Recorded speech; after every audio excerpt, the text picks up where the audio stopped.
Hi students, welcome back to exam by NMMS. So എങ്ങനെ പോകുന്നു നിങ്ങളുടെ NMMSന്റെ പ്രിപ്പറേഷൻ ഒക്കെ? നല്ല രീതിയിൽ മുന്നോട്ടേക്ക് പോകുന്നുണ്ടെന്ന് വിചാരിക്കുന്നു. ഇന്ന് മാറ്റിന്റെ ഈ ഒരു ക്ലാസ്സിൽ നമ്മൾ ഡിസ്കസ് ചെയ്യുന്നത് ഡയറക്ഷൻ സെൻസ് എന്ന് പറയുന്ന ടോപ്പിക്കാണ്.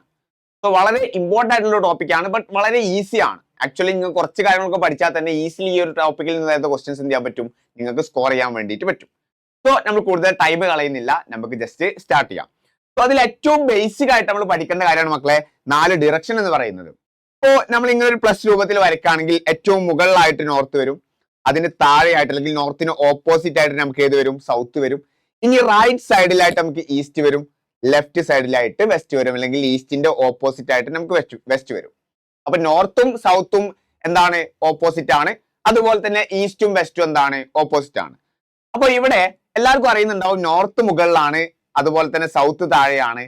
പലർക്കും കൺഫ്യൂസ് ആവുന്ന ഒരു കാര്യം ഈസ്റ്റും വെസ്റ്റും ആണ്. അപ്പൊ അത് വളരെ ഈസി ആയിട്ട് ഓർത്തിരിക്കാൻ ഒരു ഐഡിയ ഞാൻ പറയാം. അപ്പൊ നമ്മൾ ഇന്ത്യന്റെ ഒരു മാപ്പ് കൺസിഡർ ചെയ്യുന്ന സമയത്ത് ഞാൻ ജസ്റ്റ് ഇങ്ങനെ വരക്കുന്നുണ്ട്. ഓക്കെ, ജസ്റ്റ് എന്തല്ല കറക്റ്റ് ആയിട്ട് വരക്കൊന്നുമല്ല, ജസ്റ്റ് ഒരു ഐഡിയ കിട്ടാൻ വേണ്ടിയിട്ട്. നമ്മൾ പറയാനുണ്ടല്ലോ ഈ ഒരു ഭാഗത്താണല്ലോ നോർത്ത് ഈസ്റ്റ് സ്റ്റേറ്റുകൾ അല്ലെ, ഈ റൈറ്റ് സൈഡിലാണ് നോർത്ത് ഈസ്റ്റ്. അപ്പൊ ആ ഒരു രീതിയിൽ ഈ ഭാഗം ഈസ്റ്റ് ആണെന്നുള്ള ഒരു കാര്യം നിങ്ങൾക്ക് എന്ത് ചെയ്യാൻ പറ്റും, ജസ്റ്റ് മെമ്മറൈസ് ചെയ്യാൻ വേണ്ടി അല്ലെങ്കിൽ ഓർത്തിരിക്കാൻ വേണ്ടിയിട്ട് പറ്റും. അപ്പൊ ഇവിടെ ഈസ്റ്റ് ആണെങ്കിൽ അതിന്റെ തൊട്ട് ഓപ്പോസിറ്റ് ആയിട്ട് എന്ത് വരുന്നുണ്ടായിരിക്കും, വെസ്റ്റ് വരുന്നുണ്ടായിരിക്കും. ഓക്കെ, അപ്പോ കൃത്യമായോ, കാര്യം ക്ലിയർ ആയോ? അതെന്ത് ചെയ്യരുത്, കൺഫ്യൂസ്ഡ് ആയിട്ട് പോവരുത്. ഇനി നമുക്ക് നെക്സ്റ്റ് നോക്കാനുള്ളത് ഇന്റർമീഡിയറ്റ് ഡയറക്ഷൻ ആണ്. നമ്മൾ ഓൾറെഡി മെയിൻ ഡയറക്ഷൻ ഒക്കെ തന്നെ പഠിച്ചു. ഇത് നോർത്ത് ആണ്, അതിന്റെ ഓപ്പോസിറ്റ് സൗത്ത് ആണ്. ഇവിടെ ഈസ്റ്റ് ആണ്, അതിന്റെ ഓപ്പോസിറ്റ് വെസ്റ്റ് ആണ്. ഇനി നോർത്തിന്റെയും ഈസ്റ്റിന്റെയും ഇടയിൽ നമുക്ക് നോർത്ത് ഈസ്റ്റ് ഉണ്ട്, സൗത്തിന്റെയും ഈസ്റ്റിന്റെയും ഇടയിൽ സൗത്ത് ഈസ്റ്റ് ഉണ്ട്. ഇനി സൗത്തിന്റെയും വെസ്റ്റിന്റെയും ഇടയിൽ നമുക്ക് സൗത്ത് വെസ്റ്റ് ഉണ്ട്. അതുപോലെ തന്നെ നോർത്തിന്റെയും വെസ്റ്റിന്റെയും ഇടയിൽ നമുക്ക് ആരും വരുന്നുണ്ട്, നോർത്ത് വെസ്റ്റും വരുന്നുണ്ട്. അപ്പോ മെയിൻ ഡിറക്ഷന്റെ അതേപോലെ തന്നെ ഇമ്പോർട്ടന്റ് ആണ് അതിന്റെ ഇന്റർമീഡിയറ്റ് ആയിട്ടുള്ള ഡിറക്ഷൻസും. കൃത്യമായിട്ട് മനസ്സിലാക്കുക. മെയിൻ ഡിറക്ഷൻ നിങ്ങൾക്ക് അറിയുന്നുണ്ടെങ്കിൽ ഇത് പഠിക്കാൻ എന്തെങ്കിലും ബുദ്ധിമുട്ടുണ്ടോ? ഇല്ല അല്ലെ. നോർത്ത് ഉണ്ട്, ഈസ്റ്റ് ഉണ്ട്, അതിന്റെ ഇടയിൽ നോർത്ത് ഈസ്റ്റ്. സൗത്ത് ഉണ്ട്, ഈസ്റ്റ് ഉണ്ട്, ഇടയിൽ സൗത്ത് ഈസ്റ്റ്. സൗത്ത് ഉണ്ട്, വെസ്റ്റ് ഉണ്ട്, ഇടയിൽ സൗത്ത് വെസ്റ്റ്. വെസ്റ്റ് ഉണ്ട്, അതുപോലെ തന്നെ നോർത്ത് ഉണ്ട്, ഇടയിൽ എന്ത് വരും, നോർത്ത് വെസ്റ്റ് വരും. അപ്പൊ ഇങ്ങനെയാണ് നമുക്ക് 4 ഇന്റർമീഡിയറ്റ് ആയിട്ടുള്ള ഡിറക്ഷൻസ് എന്ത് ചെയ്യുന്നത്, വരുന്നത്. ഇനിയാണ് ആംഗിൾസ് നമ്മൾ ജസ്റ്റ് കൈകാര്യം ചെയ്യുന്നത്. ഓക്കെ, ആംഗിൾസ് നിങ്ങൾക്ക് എല്ലാ ക്വസ്റ്റ്യനുകളും അങ്ങനെ നോർമലി ചോദിക്കാറൊന്നുമില്ല, പക്ഷേ നിങ്ങളൊന്ന് ജസ്റ്റ് അറിഞ്ഞിരിക്കുക. അപ്പോൾ ഇവിടെ ജസ്റ്റ് നോക്കുക, ഇത് 4ആണ് മെയിൻ ഡിറക്ഷൻ എന്ന് പറയുന്നത്. അപ്പൊ ഈ ഒരു മെയിൻ ഡിറക്ഷനിൽ അടുത്തടുത്തുള്ള 2 മെയിൻ ഡിറക്ഷൻ, ഇപ്പൊ എക്സാമ്പിൾ ആയിട്ട് നോർത്തും അതുപോലെ തന്നെ ഈസ്റ്റും രണ്ടും അടുത്തടുത്തുള്ള 2 മെയിൻ ഡയറക്ഷൻ ആണ്. അത് തമ്മിലുള്ള ആംഗിൾ എത്രയാണോ, 90 ഡിഗ്രി ആണ്, അല്ലെങ്കിൽ 90 ഡിഗ്രി ആണ്. ഓക്കെ ആണല്ലോ. അതുപോലെ തന്നെ ഈസ്റ്റും സൗത്തും നോക്കുകയാണെങ്കിലും വെസ്റ്റും സൗത്തും നോക്കുകയാണെങ്കിലും ഇനി നോർത്തും വെസ്റ്റും നോക്കുകയാണെങ്കിലും ഒക്കെ തന്നെ അവിടെ ആംഗിൾ എത്രയാണ്, 90 ഡിഗ്രി ആണ്. ഇനിയിപ്പോ നോർത്തും സൗത്തും ഈ ഒരു ആംഗിൾ നോക്കുകയാണെങ്കിൽ എത്രയാണ്, 180 ഡിഗ്രി അല്ലെങ്കിൽ 180 ഡിഗ്രി ആണ്. ഇനി നമ്മൾ നോക്കുകയാണ് ഈ ഒരു നോർത്ത് ഈസ്റ്റും ഈസ്റ്റും തമ്മിലുള്ള ആംഗിൾ എത്ര, നോർത്ത് ഈസ്റ്റും ഈസ്റ്റും ഏകദേശം ഒരു 45 ആണ് അല്ലെ, 90-നേക്കാളും കുറവാണെന്ന് നമുക്ക് എന്തായാലും അറിയാം. അപ്പോ ഇന്റർമീഡിയറ്റ് ആയിട്ടുള്ള ഒരു ഡയറക്ഷൻ നോർത്ത് ഈസ്റ്റ്, അതുപോലെ തന്നെ ഒരു മെയിൻ ആയിട്ടുള്ള ഡയറക്ഷൻ ഈസ്റ്റ്, ഇത് തമ്മിലുള്ള ഒരു ആംഗിൾ എന്ന് പറയുന്നത് ഏകദേശം എത്രയാണ്, 45 ഡിഗ്രി ആണ്. ഇനി നമ്മൾ മെയിൻ ആയിട്ട് അടുത്തൊരു കാര്യം നോക്കുന്നത് ക്ലോക്ക് വൈസും ആന്റി ക്ലോക്ക് വൈസ് ആണ്. ഓക്കെ, ക്ലോക്ക് വൈസും ആന്റി ക്ലോക്ക് വൈസും. അപ്പൊ ക്ലോക്ക് വൈസ് എന്ന് പറഞ്ഞാൽ റൈറ്റ് ആണ്, ആന്റി ക്ലോക്ക് വൈസ് എന്നാൽ ലെഫ്റ്റ് ആണ്. ഇത് നിങ്ങൾ മനസ്സിലാക്കി എങ്ങനെയാണ് ഒരു ക്വസ്റ്റ്യൻ ഉണ്ടാവുക, നിങ്ങളോട് പറയും ഒരു പോയിന്റിൽ നിന്ന് ജസ്റ്റ് നോക്കുക, ഒരു പോയിന്റിൽ നിന്ന് രാജു മുന്നോട്ടേക്ക് പോയി. ഓക്കെ, ഒരു 5 മീറ്റർ പോയി എന്ന് വിചാരിക്കാം. എന്നിട്ട് പറയും ഇനി ആ ഒരു പോയിന്റിൽ നിന്ന് രാജു ക്ലോക്ക് വൈസ് ഡിറക്ഷനിൽ ഒരു 10 മീറ്റർ നടക്കാണ്. ക്ലോക്ക് വൈസ് എന്ന് പറയുമ്പോൾ ക്ലോക്ക് തിരിയുന്ന ഡയറക്ഷൻ, ക്ലോക്ക് ഇങ്ങനെയല്ലേ തിരിയാ അല്ലെ, റൈറ്റിലേക്കാണ് തിരിയാ. ഓക്കെ, ദാറ്റ് മീൻസ് റൈറ്റിലോട്ടാണ് പോവേണ്ടത് എന്നുള്ളത് നിങ്ങൾ എന്ത് ചെയ്യുക, മനസ്സിലാക്കുക. റൈറ്റിലോട്ടാണ് 10 മീറ്റർ പോകുന്നുള്ളത്. അപ്പൊ ആന്റി ക്ലോക്ക് വൈസ് ആണ് പോകുന്നത് എന്ന് പറയുകയാണെങ്കിൽ നിങ്ങൾ എങ്ങോട്ടേക്ക് ആക്കണം, അതിന് ലെഫ്റ്റിലോട്ടേക്ക് ആക്കണം, അല്ലെങ്കിൽ ലെഫ്റ്റിലോട്ട് പോകുന്ന രൂപത്തിൽ ആ ഒരു ഫിഗർ വരയ്ക്കേണ്ടതായിട്ടുണ്ട്. ഇപ്പൊ 2 കാര്യങ്ങളാണ് മെയിൻ ആയിട്ട് അവിടെ നോക്കേണ്ടത്, ക്ലോക്ക് വൈസും അതുപോലെ തന്നെ ആന്റി ക്ലോക്ക് വൈസും ആണ് നമുക്ക് എന്ത് ചെയ്യുന്നത് അവിടെ വരുന്നത്. ഓക്കെ, അപ്പൊ ക്ലോക്ക് വൈസ് റൈറ്റ് ആണ്, അതുപോലെ തന്നെ ആന്റി ക്ലോക്ക് വൈസ് ലെഫ്റ്റ് ആണ്. ഓക്കെ, ഇനി നിങ്ങൾ ഈ ഒരു ഡയറക്ഷൻ സെൻസിന്റെ ക്വസ്റ്റ്യൻസിലോട്ടൊക്കെ പോകുന്ന സമയത്ത് നമ്മൾ 2 അസംഷൻ പഠിക്കുന്നുണ്ട്. അസംഷൻ തന്നെ ഒന്നുമില്ല, അതായത് നിങ്ങൾക്ക് ഇപ്പൊ ഒരു സ്പെസിഫിക് പോയിന്റിൽ ഒരാൾ എന്ത് ചെയ്യാണ്, ജസ്റ്റ് നടക്കുകയാണ്. നിങ്ങൾ ഇങ്ങനെ പറയുന്നുള്ളൂ രാജു ഒരു 10 മീറ്റർ നടക്കാണ്. പക്ഷെ രാജു ഈസ്റ്റിലോട്ടാണോ, രാജു വെസ്റ്റിലോട്ടാണോ, അല്ലെങ്കിൽ സൗത്തിലോട്ടാണോ, നോർത്തിലോട്ടാണോ എന്നൊന്നും തന്നെ ക്വസ്റ്റ്യനിൽ പറയുന്നില്ല. വേറെ ഒരു ഇൻഫോർമേഷൻ നിങ്ങൾ ക്വസ്റ്റ്യനിൽ. അപ്പൊ നിങ്ങൾ മനസ്സിലാക്കുക രാജു എങ്ങോട്ടാണ് നടക്കുന്നത്, അല്ലെങ്കിൽ നിങ്ങൾ അസ്യൂം ചെയ്യുക, അല്ലെങ്കിൽ അസംഷൻ ആയിട്ട് കൺസിഡർ ചെയ്യുക രാജു നോർത്തിലോട്ടാണ് കൺസിഡർ ചെയ്യുന്നത്, അല്ലെങ്കിൽ നോർത്തിലോട്ടാണ് ആദ്യം പോകുന്നത് എന്നുള്ള രൂപത്തിൽ അതിനൊന്ന് മനസ്സിലാക്കുക. അങ്ങനെ കൺസിഡർ ചെയ്തിട്ട് ആ ഒരു പ്രോബ്ലം സോൾവ് ചെയ്യാൻ വേണ്ടിയിട്ട് ശ്രദ്ധിക്കാം. ഓക്കെ, പ്രത്യേകിച്ച് ഇൻഫർമേഷൻ ഉണ്ടെങ്കിൽ അങ്ങനെ തന്നെ ചെയ്യണം. അങ്ങനെ ഇല്ലാത്ത കേസുകളിലാണ് ഞാൻ എന്ത് ചെയ്യുന്നത്, ഈ ഒരു കാര്യം പറയുന്നത്. പിന്നെ ഒരു പേജിന്റെ മുകൾ ഭാഗം എപ്പോഴും നോർത്ത് ആക്കി കൺസിഡർ ചെയ്യാം. ഇവിടെ സൗത്ത് ആവും, ഇവിടെ ഈസ്റ്റ് ആവും, ഇവിടെ വെസ്റ്റ് ആവും. ആ ഒരു രീതിയിൽ നിങ്ങൾക്ക് എന്ത് ചെയ്യാൻ പറ്റും, ക്വസ്റ്റ്യൻസിനൊക്കെ ഒന്നുകൂടി ഈസിലി നിങ്ങൾക്ക് സോൾവ് ചെയ്യാൻ വേണ്ടിയിട്ട് പറ്റും. ഇനി നമുക്ക് അടുത്തൊരു അറിഞ്ഞിരിക്കേണ്ട കാര്യമാണ് Pythagoras theorem. Okay, Pythagoras theorem. അപ്പൊ നിങ്ങൾക്ക് അറിയുന്നുണ്ടായിരിക്കും, ഒരു റൈറ്റ് ആംഗിൾ ട്രയാംഗിൾ, ഇപ്പൊ ഇവിടെ ഒരു 90 ഡിഗ്രി ആംഗിൾ ട്രയാംഗിൾ ആണ് അല്ലെ, അതായത് റൈറ്റ് ട്രയാംഗിൾ ആണ്. ഒരു റൈറ്റ് ട്രയാംഗിളിൽ നമുക്ക് 3 സൈഡ്സ് ആണ് ഉണ്ടാവുക. അതിൽ താഴെയുള്ള സൈഡ് നമ്മൾ ബേസ് എന്നാണ് വിളിക്കുക, ആണല്ലോ. അതുപോലെ തന്നെ ഈ ഹൈറ്റിനെ നമ്മൾ പെർപെൻഡിക്കുലർ എന്ന് വിളിക്കും, അല്ലെങ്കിൽ ആൾട്ടിറ്റ്യൂഡ് എന്ന് വിളിക്കും. അവിടെ പെർപെൻഡിക്കുലർ എന്നുള്ള രൂപത്തിലാണ് പറയുന്നത്. ഓക്കെ, അതുപോലെ തന്നെ ഇവിടെ ഈ AC എന്ന് പറയുന്ന ആ ഒരു ലെങ്ത്, അതാണ് ഹൈപ്പോടെന്യൂസ് എന്ന് പറയുന്നത്. ഓക്കെ ആണല്ലോ. അപ്പോ ഒരു റൈറ്റ് ട്രയാംഗിളിന്റെ ഏറ്റവും വലിയ സൈഡ് ഏതായിരിക്കും, ബേസ് ആയിരിക്കോ, അല്ലെങ്കിൽ ഓൾട്ടിറ്റ്യൂഡ് ആയിരിക്കും, അല്ലെങ്കിൽ പെർപെൻഡിക്കുലർ ആയിരിക്കോ? അല്ല, ഏതായിരിക്കും? ഹൈപ്പോടെന്യൂസ് ആയിരിക്കും. ഒരു റൈറ്റ് ട്രയാംഗിളിന്റെ ഏറ്റവും വലിയ സൈഡ് എപ്പോഴും എന്തായിരിക്കും, ഹൈപ്പോടെന്യൂസ് ആയിരിക്കും.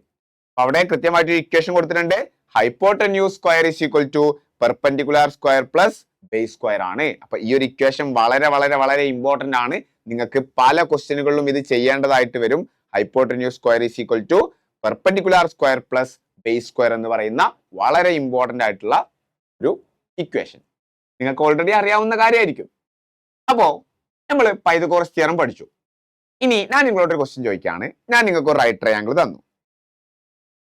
അതിന്റെ ബേസ് എന്ന് പറയുന്നത് 3 ആണ്. അതിന്റെ ഓൾട്ടിറ്റ്യൂഡ് അല്ലെങ്കിൽ പെർപെൻഡിക്കുലർ എന്ന് പറയുന്നത് 4 ആണ്. അങ്ങനെയാണെങ്കിൽ അതിന്റെ ഹൈപ്പോട്ടന്യൂസ് എത്ര ആയിരിക്കും? നമുക്ക് അറിയാവുന്ന ഒരു കാര്യമുണ്ട്, hypotenuse square is equal to base square. 3ന്റെ സ്ക്വയർ എത്ര? 9 ആണ്, പ്ലസ് 4ന്റെ സ്ക്വയർ 16 ആണ്. That means hypotenuse square is equal to 25 ആണ്. അങ്ങനെയാണെങ്കിൽ ഹൈപ്പോട്ടന്യൂസ് എത്ര ആയിരിക്കും? ഹൈപ്പോട്ടന്യൂസ് ഈസ് ഈക്വൽ ടു √25, അതായത് 5 ആയിരിക്കും. ഓക്കെ, അപ്പൊ 3ഉം 4ഉം ബേസും പെർപെൻഡിക്കുലറും വരുന്ന ഒരു റൈറ്റ് ട്രയാംഗിളിന്റെ ഹൈപ്പോട്ടന്യൂസ് എന്ന് പറയുന്നത് 5 ആണ്. അത് കേസ് ടു കേസ് മാറോ? വേറൊരു കേസിലാവുമ്പോൾ അത് വേറെ ആൻസർ വരുമോ? ഇല്ല. 3ഉം 4ഉം ആണ് ബേസും അതുപോലെ തന്നെ പെർപെൻഡിക്കുലറും എന്നുണ്ടെങ്കിൽ അവിടെ ഹൈപ്പോട്ടന്യൂസ് എന്തായിരിക്കും? 5 ആയിരിക്കും. അപ്പൊ അത് നമുക്കൊരു സ്റ്റാൻഡേർഡ് റിസൾട്ട് ആയിട്ട് പറഞ്ഞൂടെ? നമ്മൾ വീണ്ടും ചെയ്ത് നോക്കി കണ്ടെത്തേണ്ടത് ആവശ്യമുണ്ടോ? ജസ്റ്റ് നമ്മൾ ഒരു ഡയറക്ഷൻ സെൻസിൽ നോക്കാണ്, ഒരു റൈറ്റ് ട്രയാംഗിൾ നമ്മളോട് ഫോം ചെയ്തു. അപ്പൊ അതിന്റെ ബേസ് എന്ന് പറയുന്നത് 3 ആണ്, അല്ലെങ്കിൽ ബേസ് 4 ആയിക്കോട്ടെ, പ്രശ്നമില്ല. ബേസ് 4ഓ 3ഓ ആയിക്കോട്ടെ. അതുപോലെ തന്നെ പെർപെൻഡിക്കുലർ 3ഓ 4ഓ ആയിക്കോട്ടെ, അത് പ്രശ്നമില്ല. അതായത് ഞാൻ പറയുന്ന ഒരു കാര്യം, ഇത് 4 ആയി, ഇത് 3 ആയി, ഇങ്ങനെ ഒരു റൈറ്റ് ട്രയാംഗിൾ വരച്ചു. അതുപോലെ തന്നെ ഇത് 3 ആയി, ഇത് 4 ആയി. ഇവിടെ ബേസ് 3 ആണ്, ഇവിടെ ബേസ് 4 ആണ്. അത് പ്രശ്നമല്ല. നമുക്ക് കണ്ടെത്താനുള്ളത് 2 കേസിൽ എന്താണ്? കൃത്യമായിട്ട് ഹൈപ്പോട്ടന്യൂസ് തന്നെയാണ്. അപ്പൊ ഹൈപ്പോട്ടന്യൂസ് എന്തായിരിക്കും? അവിടെ 5 ആയിരിക്കും. ആ ഒരു ഐഡിയ നിങ്ങൾ കൃത്യമായിട്ട് മനസ്സിലാക്കുക. അതുപോലെ തന്നെ ബേസും പെർപെൻഡിക്കുലറും 5ഉം 12 ആണെങ്കിൽ ഹൈപ്പോട്ടന്യൂസ് 13 ആയിരിക്കും. ബിഗ്ഗസ്റ്റ് സൈഡ് അല്ലെങ്കിൽ ലോങ്സ്റ്റ് സൈഡ് ആണ് എപ്പോഴും ഹൈപ്പോട്ടന്യൂസ് വരിക. ഓക്കെ, അതുപോലെ തന്നെ 7ഉം 24 ആണെങ്കിൽ അതിന്റെ ഹൈപ്പോട്ടന്യൂസ് 25 ആയിരിക്കും. 18ഉം 15 ആണെങ്കിൽ ഹൈപ്പോട്ടന്യൂസ് 17 ആയിരിക്കും. 9ഉം 40 ആണെങ്കിൽ ഹൈപ്പോട്ടന്യൂസ് 41 ആയിരിക്കും. 11ഉം 60 ആണെങ്കിൽ ഹൈപ്പോട്ടന്യൂസ് 61 ആയിരിക്കും. ഓക്കെ, ഇത്രയും പൈതഗോറിയൻ ട്രിപ്പിൾസ് ഒന്ന് പഠിച്ചു വെക്കുക, നിങ്ങൾക്ക് കൃത്യമായിട്ട് ഉപകാരപ്പെടും. പിന്നെ ഒരു കാര്യമുള്ളത്, ഇപ്പൊ 3, 4, 5 എന്ന് പറയുന്നത് ഒരു പൈതഗോറിയൻ ട്രിപ്പിൾ, ഒരു സ്റ്റാൻഡേർഡ് റിസൾട്ട് ആണ്. ഇതിന്റെ മൾട്ടിപ്പിൾ എക്സാമ്പിൾ ആയിട്ട് 6, 8, 10 അല്ലെ, ഇതിനെല്ലാത്തിനും 2 കൊണ്ട് മൾട്ടിപ്ലൈ ചെയ്താലല്ലേ 6, 8, 10 കിട്ടുക. ഇതും എന്തായിരിക്കും? പൈതഗോറിയൻ ട്രിപ്പിൾ ആയിരിക്കും. ഓക്കെ, അപ്പൊ ഈ പറയുന്ന ഈ ഒരു ഫിഗറിലുള്ള എല്ലാ പൈതഗോറിയൻ ട്രിപ്പിൾസിന്റെയും മൾട്ടിപ്പിൾസ് എടുത്തു കഴിഞ്ഞാലും നമുക്ക് കൃത്യമായിട്ട് അതും എന്തായിരിക്കും? പൈതഗോറിയൻ ട്രിപ്പിൾസ് ആയിരിക്കും എന്നുള്ള കാര്യം കൃത്യമായിട്ട് മനസ്സിലാക്കാം. ഓക്കെ അല്ലേ? ക്ലിയർ ആണ് എന്ന് വിശ്വസിക്കുന്നു. ഇനിയാണ് റൈറ്റ് ലെഫ്റ്റ് ഡിറക്ഷണൽ മൂവ്മെന്റ്. ഇത് ആക്ച്വലി നിങ്ങൾ അങ്ങനെ പഠിക്കണം എന്നില്ല. നിങ്ങൾക്ക് ഒരു ബേസിക് അണ്ടർസ്റ്റാൻഡിങ്, ബേസിക് ലോജിക് ഉണ്ടെങ്കിൽ തന്നെ നിങ്ങൾക്ക് ഈസി ആയിട്ട് മനസ്സിലാക്കാൻ പറ്റും. ഇപ്പൊ എക്സാമ്പിൾ ആയിട്ട് ഒരാൾ ഈ ഒരു പോയിന്റിൽ നിന്ന് സ്റ്റാർട്ട് ചെയ്യാണ്. ഓക്കെ, അയാൾ നോർത്തിലോട്ട് പോയി.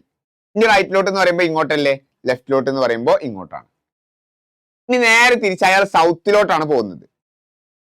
ഓക്കെ, അയാൾ റൈറ്റ് ഇങ്ങോട്ടാവും, ലെഫ്റ്റ് എന്ത് ചെയ്യും? ഇങ്ങോട്ടാവും. ജസ്റ്റ് നമ്മളാണ് പോകുന്നത്, അപ്പൊ നമ്മുടെ റൈറ്റ് ഭാഗം അത് വിഷ്വലൈസ് ചെയ്യാൻ വേണ്ടി ശ്രമിക്കാം. ഓക്കെ, ഇനി അതുപോലെ തന്നെ അയാൾ ഈസ്റ്റിലോട്ടാണ് പോകുന്നതെന്ന് വിചാരിക്കുക. ഇങ്ങോട്ടാണ് അയാളുടെ റൈറ്റ്, ഇങ്ങോട്ടാണ് അയാളുടെ ലെഫ്റ്റ്. ഇനി നേരെ മറിച്ച് അയാൾ വെസ്റ്റിലോട്ടാണ് പോകുന്നത് എന്ന് വിചാരിക്കുക. ഇങ്ങോട്ടാണ് അയാളുടെ റൈറ്റ്, ഇങ്ങോട്ടാണ് അയാളുടെ ലെഫ്റ്റ് എന്ന് പറയുന്നത്.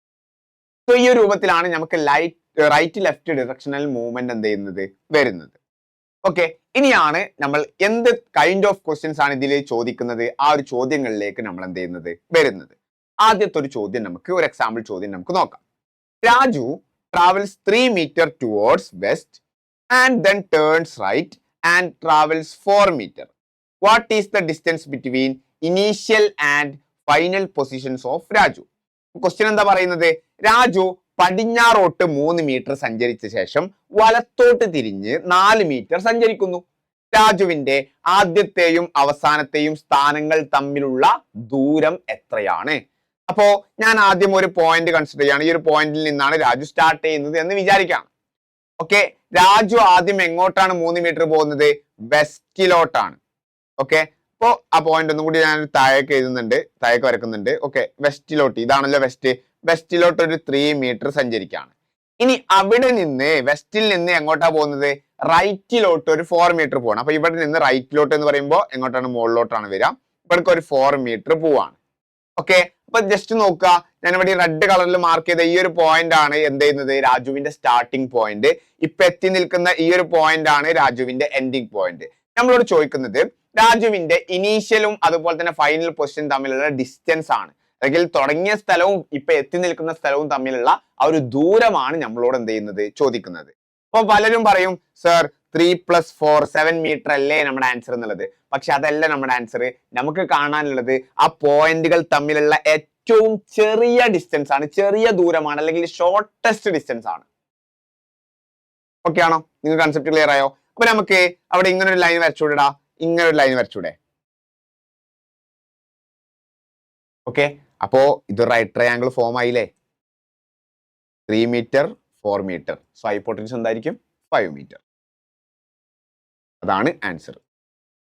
ഇനി നമ്മുടെ ഇക്വേഷൻ രൂപത്തിൽ കാണണമെങ്കിൽ hypotenuse square is equal to base square 3 square ആണ്, പ്ലസ് ഓൾട്ടിറ്റ്യൂഡ് സ്ക്വയർ അല്ലെങ്കിൽ പെർപെൻഡിക്കുലർ സ്ക്വയർ 4 സ്ക്വയർ ആണ്. Hypotenuse square is equal to 9 + 16 that means 25 ആണ്. അങ്ങനെയാണെങ്കിൽ ഹൈപ്പോട്ടന്യൂസ് ഈസ് ഈക്വൽ ടു √25, അതായത് 5 വരും, 5 മീറ്റർ. ഓക്കെ, വളരെ എളുപ്പത്തിൽ നമുക്ക് ആ ഒരു ക്വസ്റ്റ്യൻ ചെയ്യാൻ കഴിയുന്നുണ്ടല്ലോ. ക്ലിയർ ആണല്ലോ? അടുത്തൊരു ചോദ്യത്തിലോട്ട് നമുക്ക് പോവാം. അതിന് മുമ്പേ നമുക്ക് ചെറിയൊരു കൺസെപ്റ്റ് എന്ത് ചെയ്യാനുണ്ട്? പഠിക്കാനുണ്ട്. ഇത് ഡയറക്ഷണൽ റെഫറൻസ് പോയിന്റ് എന്നാണ് ഇത് നമ്മൾ വിളിക്കുന്നത്. ഓക്കെ, പേര് കേൾക്കുമ്പോൾ ഭയങ്കര എന്തോ സംഭവമാണ് തോന്നും, കാര്യമായിട്ടൊന്നുമില്ല. ഇപ്പോ ഞാൻ ബാംഗ്ലൂർ എന്ന് പറയുന്നത് നിങ്ങൾക്ക് അവിടെ കാണാൻ പറ്റുമല്ലോ. ഞാനൊന്ന് സൂം ചെയ്യുന്നുണ്ട്. ബാംഗ്ലൂർ നിങ്ങൾക്ക് ഇവിടെ കാണാൻ പറ്റും. ഇതാണ് നമ്മുടെ ബാംഗ്ലൂർ എന്ന് പറയുന്ന സിറ്റി ഉള്ളത്. അപ്പോ ഞാൻ പറയാണ്, ബാംഗ്ലൂരിനെ ബേസ് ചെയ്ത് നോക്കുമ്പോൾ ബാക്കി സിറ്റികളൊക്കെ എവിടെയാണ് അല്ലെ? വിത്ത് റെസ്പെക്ട് ടു ബാംഗ്ലൂർ, ബാംഗ്ലൂരിനെ വെച്ച് നോക്കുമ്പോൾ, അല്ലെങ്കിൽ ബാംഗ്ലൂരിനെ ബേസ് ചെയ്തിട്ട് അങ്ങനെയുള്ള ക്വസ്റ്റ്യൻസ് നിങ്ങൾക്ക് കാണാൻ പറ്റും. അപ്പൊ ഇങ്ങനെയുള്ള ക്വസ്റ്റ്യനുകൾ നിങ്ങൾ എങ്ങനെയാണ് അറ്റൻഡ് ചെയ്യുക? അവിടെ ബാംഗ്ലൂരിനെ ബേസ് ചെയ്തിട്ട് അല്ലെങ്കിൽ ബാംഗ്ലൂരിനെ വെച്ച് നോക്കുമ്പോൾ അവിടെ ബാംഗ്ലൂരിനെ ഒരു സെന്റർ ആക്കിയിട്ട് കൺസിഡർ ചെയ്യുക. അങ്ങനെയാണ് നിങ്ങൾ ഈ ഒരു ക്വസ്റ്റ്യൻ അറ്റൻഡ് ചെയ്യുക. എന്നിട്ട് ഇങ്ങനെ എന്ത് ചെയ്യുക? 4 ഡിറക്ഷൻ വരക്കുക. അത് സെന്റർ ആണെങ്കിൽ അതിനെ ബേസ് ചെയ്തിട്ട് 4 ഡിറക്ഷൻ വരക്കുക. 4 ഡിറക്ഷൻ നമ്മൾ വരച്ചു. ഓക്കെ, ഇനി നോർത്തും സൗത്തും ഒക്കെ എന്ത് ചെയ്യുക? ജസ്റ്റ് ഒന്ന് മാർക്ക് ചെയ്യുക.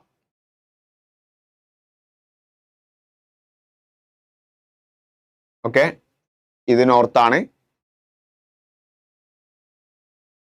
ഇത് സൗത്ത് ആണ്. ഓക്കെ, അതുപോലെ തന്നെ ഇത് ഈസ്റ്റ് ആണ്, ഇത് വെസ്റ്റ് ആണ്. ഓക്കെ, ഇനി നമുക്ക് ഓരോ സിറ്റീസും എവിടെയാണെന്ന് നോക്കാം. ചെന്നൈ, ഫസ്റ്റ് നമുക്ക് ചെന്നൈ എടുക്കാം. ബാംഗ്ലൂരിനെ ബേസ് ചെയ്തിട്ട് ചെന്നൈ എവിടെയാണ്? കറക്റ്റ് ഈസ്റ്റിലാണ്. ബാംഗ്ലൂരിനെ ബേസ് ചെയ്തിട്ട് ചെന്നൈ കറക്റ്റ് ഈസ്റ്റിലാണ്. ഇനി ബാംഗ്ലൂരിനെ ബേസ് ചെയ്തിട്ട് ന്യൂഡൽഹി എവിടെയാണ്? ഡൽഹി എവിടെയാണ്? നോർത്തിലാണ്.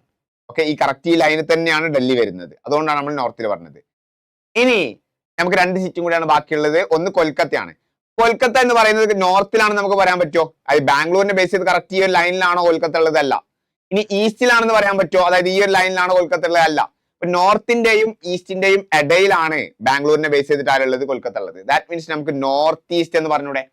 ബാംഗ്ലൂരിനെ ബേസ് ചെയ്തിട്ട് കൊൽക്കത്ത എവിടെയാണ്? നോർത്ത് ഈസ്റ്റിലാണുള്ളത്. അതുപോലെ തന്നെ ബാംഗ്ലൂരിനെ ബേസ് ചെയ്തിട്ട് മുംബൈ എവിടെ ഉള്ളത്? നോർത്തിലാണോ? അല്ല. വെസ്റ്റിലാണോ? അല്ല. നോർത്തിന്റെയും വെസ്റ്റിന്റെയും ഇടയിൽ നോർത്ത് വെസ്റ്റ് എന്ന് നമുക്ക് എന്ത് ചെയ്യാൻ പറ്റും? പറയാൻ പറ്റും. ഓക്കെ, അപ്പൊ ആ ഒരു ഡയറക്ഷൻസ് ഒക്കെ ക്ലിയർ ആയോ? അങ്ങനെയാണെങ്കിൽ ഇനി ഒരു സിറ്റിയും കൂടി നമ്മൾ ബേസ് ചെയ്തിട്ട് എന്ത് ചെയ്യാം? നമുക്കൊന്ന് ചെയ്തു നോക്കാം. ഒരു സിറ്റിയും കൂടി നമുക്ക് എന്ത് ചെയ്യാം? ബേസ് ചെയ്ത് ചെയ്ത് നോക്കാം. നമുക്ക് ഏത് സിറ്റി എടുക്കാം? നമുക്ക് മുംബൈ എടുത്തു നോക്കാം. നമുക്ക് എന്ത് ചെയ്യാം? മുംബൈ എടുക്കാം. ഓക്കെ, അപ്പൊ നമ്മൾ എന്താ ചെയ്യാ, ഏതിനെയാണോ വിത്ത് റെസ്പെക്ട് ടു പറയുന്നത് അതിനെ സെന്റർ ആക്കാം. ഓക്കെ, 4 ഡയറക്ഷൻ വരക്കാം.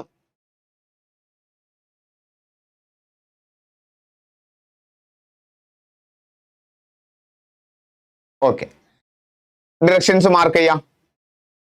North, sorry east, south, west. Okay, ഇനി നമുക്ക് ഓരോന്നും ഏത് ഡയറക്ഷനിലാണെന്ന് നോക്കാം. ആദ്യം നമുക്ക് ഡൽഹി നോക്കാം.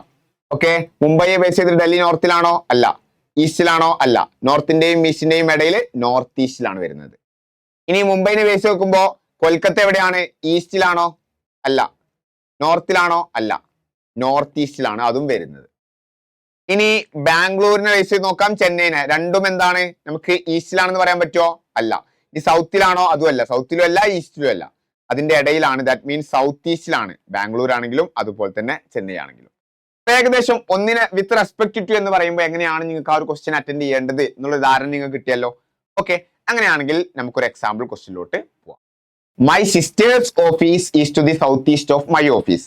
എന്റെ ഓഫീസിന്റെ സൗത്ത് ഈസ്റ്റ് ആണ് സിസ്റ്ററിന്റെ ഓഫീസ്. അപ്പോൾ എന്റെ ഓഫീസിനെ ബേസ് ചെയ്ത് നോക്കുമ്പോൾ ഇതാണ് സൗത്ത്, ഇതാണ് ഈസ്റ്റ്. അപ്പൊ സൗത്ത് ഈസ്റ്റ് എന്ന് പറയുമ്പോൾ ഏകദേശം ഇതിന്റെ ഇൻ ബിറ്റ്വീൻ ആയിട്ട് വരും. സൗത്തിന്റെയും ഈസ്റ്റിന്റെയും ഇടയിൽ ഏകദേശം നമുക്ക് ഇവിടെ ആയിട്ട് വരക്കാം. ഇത്രയേ ഉള്ളൂ. ഇത് സൗത്ത് ആണ്, ഇത് ഈസ്റ്റ് ആണ്. ആ സൗത്തിന്റെയും ഈസ്റ്റിന്റെയും ഇടയിൽ എന്ത് ചെയ്താൽ മതി? വന്നാൽ മതി. കറക്റ്റ് ആ ലൈൻ തന്നെ എന്ത് ചെയ്യരുത്? വരക്കരുത്. ഇവിടെ എന്താണ്? സിസ്റ്ററിന്റെ ഓഫീസാണ്, sisters office, sisters office. Okay, ഇനി എന്താ പറയുന്നത്? A park is to the south of my office. എന്റെ ഓഫീസിന്റെ സൗത്തിലോട്ട് ഒരു പാർക്ക് ഉണ്ട്. കറക്റ്റ് ഈ ഒരു ലൈനിൽ തന്നെ വരക്കണം. എന്റെ ഓഫീസ് ഇതാണ്, അതിന്റെ സൗത്തിലോട്ടായിട്ട് എന്ത് ചെയ്യുന്നുണ്ട്? ഒരു പാർക്ക് വരുന്നുണ്ട്, പാർക്ക് വരുന്നുണ്ട്.